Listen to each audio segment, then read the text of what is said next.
All right, guys, here is the plan going into next week with the AI conference. I just want to tell you exactly what I'm doing. And this is in my short-term account, okay?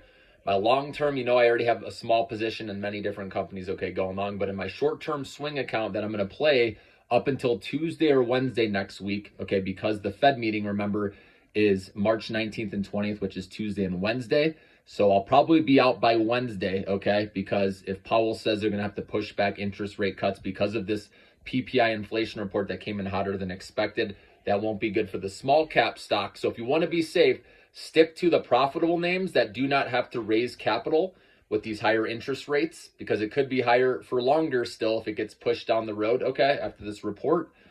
And then also the mid caps and the big caps, those are the main ones I'll be playing, like NVIDIA, obviously, okay? Maybe SMCI if it's trending up. All these, again, need to have good buying volume trending up to get in, okay? Also, UiPath, okay, they had a good report, and the stock went down about 6% today. So I'll be looking to buy some of that tomorrow going in, because that company, they beat on their earnings, and they did slightly miss on their Q1 2025 guidance, but for the full year 2025 guidance, they beat.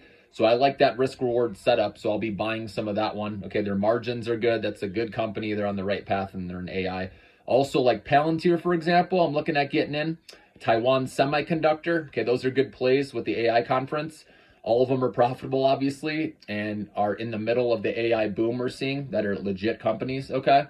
So again, focus on the ones that don't need to raise capital, that are profitable, that don't need to dilute shareholders, okay? Because like I said, that PPI report is going to make it tough with the small caps in the short run here. But again, if you can see the big picture, right, when interest rate cuts do happen, whether it's June or it gets pushed to July or September, whatever it is, you're going to get rewarded. That's why I have some of these in my long-term account where I'm looking at the big picture. This I'm talking about right now is just my short-term account, okay? Just so you guys are clear on that, all right?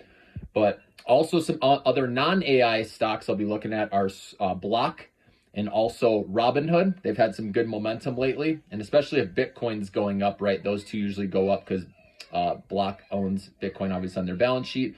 And then also Robinhood, they have the traders that trade with crypto. So when crypto's going up, they go up as well. Plus, they're way off its highs with Robinhood. I mean, Coinbase went up so much. I think Robinhood could still has legs for a while.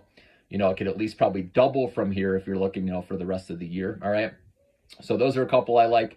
And then make sure Bitcoin's going up, though. That obviously helps. And so those are ones on my radar. These are momentum stocks. Obviously, make sure there's strong buying volume and momentum upward. And that would be a good time to enter these tomorrow, Friday, by the end of the day. Like I said, is where I'll buy these in anticipation of them being up first thing on Monday morning with the excitement around this AI conference.